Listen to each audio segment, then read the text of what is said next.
So I know your character, we get a lot deeper into her backstory this season. Was that exciting for you to do as an actress? Yeah, it was great actually, going back and playing her sort of 10 years ago when she was about 16, and I got to play for real what happened to her in her life, and that was great. That was really helpful going into the rest of the season and having that emotional memory and that sort of muscle memory of what happened, and it was completely tragic, and I think she would have been a completely different person if it hadn't have happened. Yeah. It sounds like she has some demons of her own, like this whole backstory. Yeah. It's dark. Yeah, it's really dark, and she definitely does have demons, and she's desperately trying to avenge what happened, and she won't stop until she does. I think she's desperate to find peace and grieve and mourn what happened and lay it to rest. And she's determined, and she won't stop until she avenges what happened. And Lucretia's kind of Leonardos Achilles' heel in a way. So does she get him into some sticky situations this season? They're very much on their own individual journeys this season, actually. Oh, really? Yeah. I think what was interesting for me was realizing that she was able to love and fall in love, because I think I don't think she thought she could. I don't think she's been in love, and when she met him, he lit a little fire inside her that she didn't realise was there. And so she goes on this big journey in season 2, and he's certainly heavy in her heart all the way through the season. And that's part of her driving force, actually. Yeah. I've heard you say that Lucretia is the most complex character that you've ever played. So is that harder for you, or do you find the challenge more fun? I love the challenge, yeah. I think it's harder if you're playing a character that isn't complex, actually. It's very difficult to approach a character that reads as a one-dimensional person, because that's not real. No one's just got one side to them. So I'm glad that she's so multi-dimensional. It makes her real and relatable, even though there are some things that this woman does that you can't understand and are tricky to get your head around. There are other things about this person that you can relate to, that I can relate to, and she's cool. And what's great is in season 2 we really, really get to see why she does the things that she does, why she's the person that she is today. And I don't think it'll justify everything that she's done, but it'll certainly, I think it'll certainly be something that people will be able to understand more. David is known for writing huge cliffhangers. In season 1, we got a huge one at the finale. So are we going to get some answers to, what happened at the end? Yes, we will get some answers, but in true David style, we will also get more questions with more cliffhangers. So, we've got a real mixture of feeling satisfied and then feeling like, when's season 3 happening? Because there are still things to be answered. So, yeah.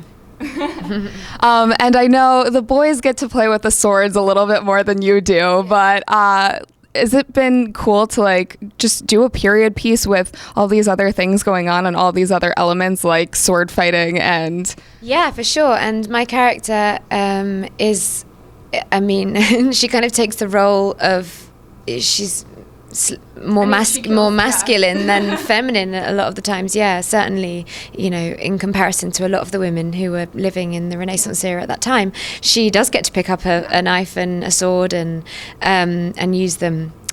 So it was very interesting. And when I went to drama school, we study something called stage combat. So a lot of the time you've done a little bit of training with sword fighting or whatever it is, and then when I hadn't used that training at all until this job, really, and then I got to rediscover it, so it was great. And horse riding and all different kinds of things. You got a little bit more extensive training though on set.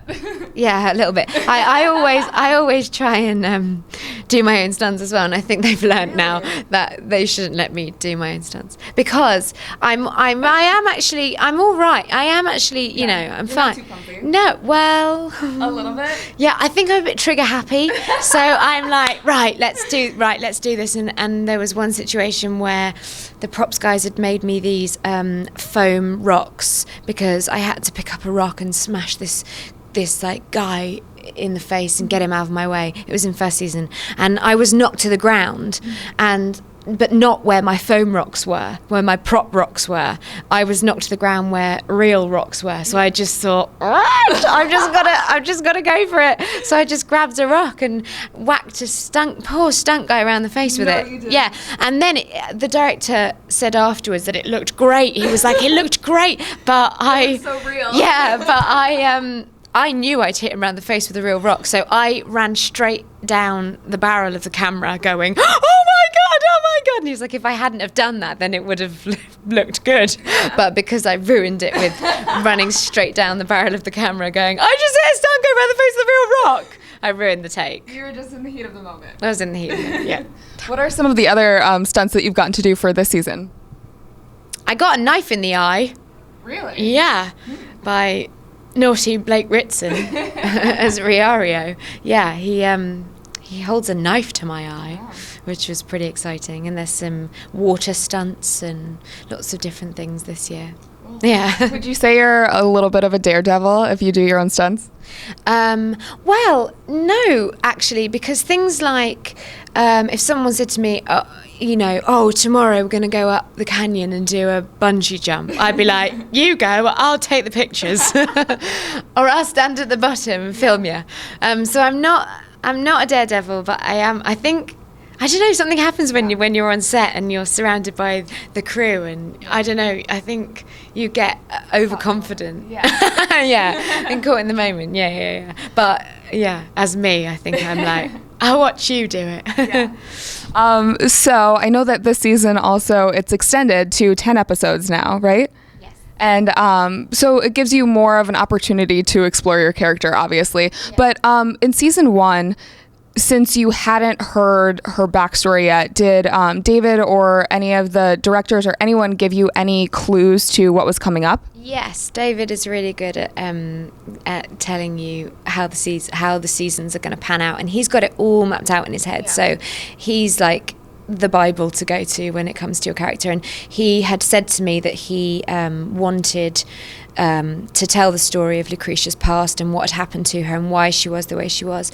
It wasn't. I think the specifics changed, but fundamentally it had the same impact on her life. So I was able to everything that I did in season 1, all the choices that I made in season 1 were accurate. And then in season 2, obviously, when I read the scripts and read what had actually happened to her, I felt like it was justified, and all the choices in season 1 were justified, and it was just so brilliant to read finally, on paper, what had happened, and I think they executed it beautifully, and hopefully the story will, people will, jump on board with the story and understand a little bit more about this woman, because she has so many redeeming qualities, but I understand that there are qualities about this woman that you wouldn't necessarily agree with. Yeah. So, yeah. It sounds like the characters are puzzles in themselves. Like, yes. It's just finding out, more and more about them. You hit the nail on the head earlier about all the characters having their own demons. Yeah. It's not just Leonardo, although he certainly does have enormous demons that he's trying to struggle with. They all do. And I think that's why they all have connections in different ways, whether it's, romantic or otherwise. I think they all see parts of themselves in each other and understand each other, and they all have their own quest that they're on. And last question. I know you are completely jet lagged, so what is the one thing? No. I just want to know, what do you do when you're not doing press junkets and stuff like that? When you do get free time in LA, what's your I get free time in LA. Do you ever? I don't think I've ever had any free time in LA. I think I come to LA and I tend to work. Yeah, free time in LA. I see some buddies of mine who live here, and that's about it here. Free time in London, where I'm from, is more seeing friends and hanging out and being with my dog and seeing family and that kind of stuff. Normal day-to-day routine-y stuff. I guess one last question is actually, what are you most excited for fans to see this season? I am very excited about them seeing her when she was younger, and getting to experience what she went through in her life to make her the way she is today. And I'm also very excited for them to see the finale. I think it's a pretty cool finale this season, and there's another cliffhanger. Yes, there's certainly a pretty awesome platform that, just from my point of view, that Lucretia takes and is able to, without saying too much, this is a pretty cool platform, and all the guys go on an amazing journey this year, and I'm excited for them to see season 2. It's a really good season. Yeah, it's a cool season. Awesome. Well, thank you so much. Thank you. Yeah, lovely to meet you. Lovely to meet you.